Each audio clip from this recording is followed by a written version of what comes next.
各位好，欢迎回来。我们今天继续聊 iCloud 备忘录。和上期聊密码其实蛮像的啊。你得先知道备忘录是怎么回事，然后在这个基础上，我们再去聊 iCloud 备忘录。所以你还不太熟悉这个备忘录的话，可以去翻看一下我第3季的内容啊，专门有讲备忘录这一集。那么有了前面这个铺垫之后，我们从这里开始就让大家要清楚一个分水岭了啊，也就是在备忘录里面其实是分为2个组成部分的，一部分叫做本地备忘录，还有一部分叫做 iCloud 备忘录。如果你不打开 iCloud 备忘录这个功能，那当你打开 iPhone 内置的备忘录 App 的时候，你看到的所有的内容其实都是保存在你的 iPhone 本地的。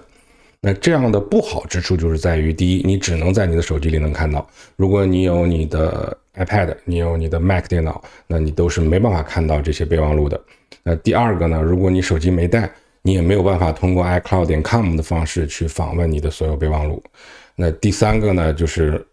你万一手机丢了，这些备忘录就真的是全没了，或者手机坏了需要重装系统，或者手机被什么人密码乱按错10次，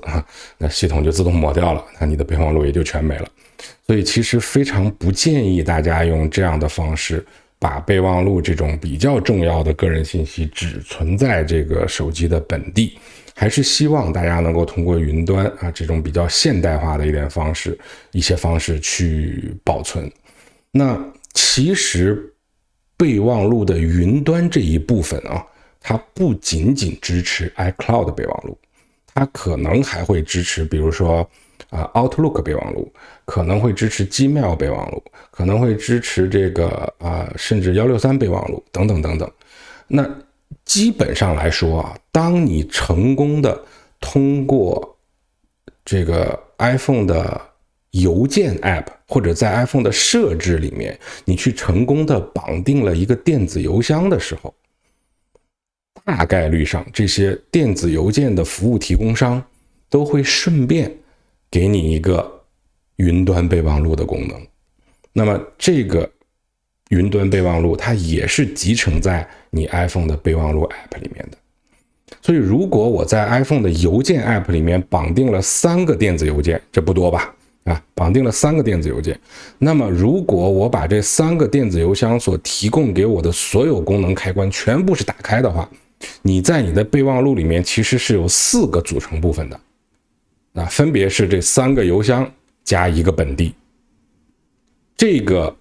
混乱的局面其实很多的普通用户是不太搞明白的，那他就会发现，我的备忘录怎么没了？我 iCloud 登上了我也没了，为什么？可能你是在 Outlook 的邮件里面保存着的啊。所以其实我个人的建议是，如果你启用了 iCloud 备忘录的话，大概率上你用 iPhone 也是启用的 iCloud 备忘录啊。有一种例外，就是你既用 iPhone 又用，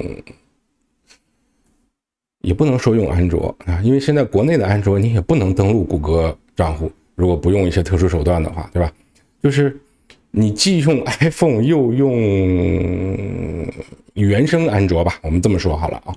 那么这种情况下，你可以在 iPhone 上登录你的谷歌账户，然后选择把备忘录功能打开。这样的话呢，虽然你在 iPhone 上用的是 iPhone 原生的备忘录功能在记东西，它也可以完全通过谷歌的服务器同步到你的原生安卓手机上面去，造成无缝衔接啊，这个还是挺好的一个功能啊。但是如果你没有这个需求的话，像我就没有这个需求，那么在你绑定第2个邮箱，我们比如说就你除了 iCloud 邮箱以外，你再绑定一个 Gmail 进去的话，当然国内也没办法直接绑定 Gmail， 但就你明白这意思就好了啊。当你绑定一个 Gmail 进去的话，那么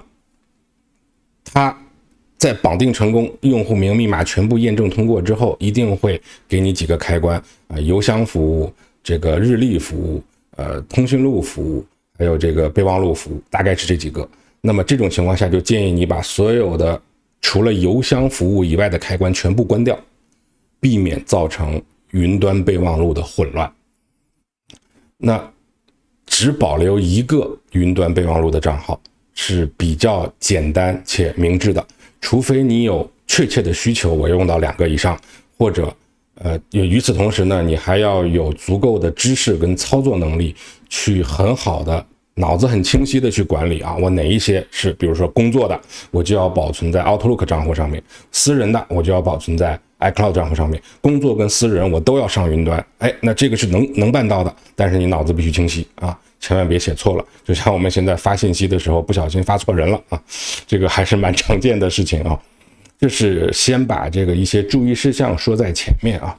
那当你绑定了一个 iCloud 备忘录之后，仅有一个 iCloud 备忘录之后，与此同时，你的 iPhone 本地其实并没有任何一条备忘录存在的情况下，那么你这个时候打开备忘录 App， 你就看不到本地了，那就干干净净了，就没有第一部分、第二部分、第三部分，就只有一部分了，就是 iCloud 的备忘录。这个就是现在我自己的手机设置的备忘录的状态啊，就是本地我也不要啊，我根本也不会存在本地，我肯定是选择云端，而且我是 Apple 全家桶，我只用 iCloud。那这种时候我就只留一个 iCloud 备忘录的账号，我的备忘录里面简简单单，不会搞混，就是在 iCloud 上面，只要登录我的 Apple ID 就全部都能看到。那至于我在我的 iCloud 备忘录下面再分类创建文件夹，再去整理，那就是iCloud 下面的另外一回事了。你整理好了之后，登录账号、买新手机，全都会原模原样的回来。那这个体验啊，对于 iPhone 的这个整合的体验，我觉得还是挺好的吧啊，不说最好了，咱们说话保守一点啊。那这是一个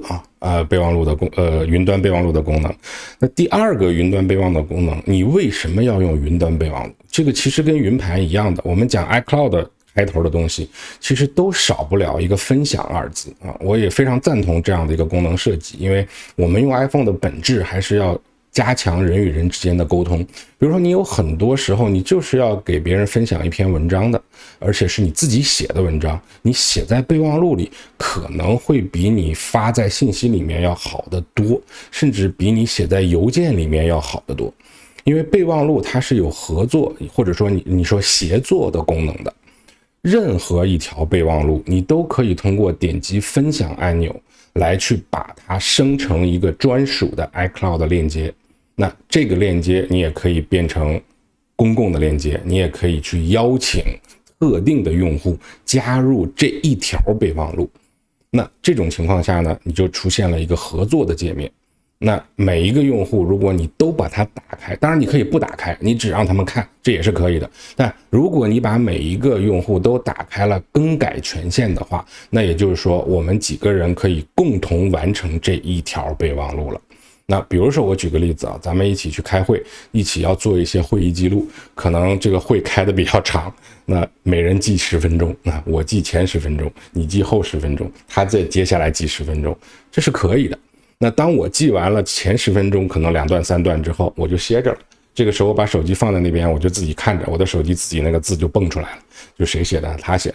的啊。那这个功能还是蛮神奇的啊，而且备忘录里面现在越来越多的，随着 iOS 版本的更新和升级，它越来越多的会加入一些多元化的功能，就是不仅仅是文字了。刚一开始只是文字啊，现在是副文本，也就是说允许格式的存在了，我可以加粗、倾斜、改变字体、改变字号颜色、下划线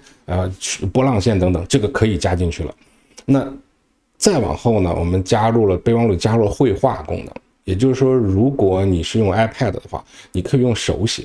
你可以打字跟手写混用，然后在上面简单的绘图，这都没问题，特别适合一些比如说这个数学的记录你要画这个曲线抛物线等等这个特别适合，包括这个科学类的画个图比你写多少字都清楚。那再有呢，我们可以加入这个待办事项的功能，这个在备忘录里面全有的。它的符号就是一个圆圈一个横杠你点这个时候就是每一个条目前面会有个圆圈，这个圆圈是可以作为复选框的，那就是待办事项，就像提醒事项一样，办完了上面可以画个勾的。那备忘录也可以加表格等等等等，这些功能其实如果你把它变成一个合作的话，一个协作的话，也就是说你创建的项目别人可以帮你打勾啊，那这个其实就把备忘录的功能往外延伸了一大步了，那比你自己用要好，就是这种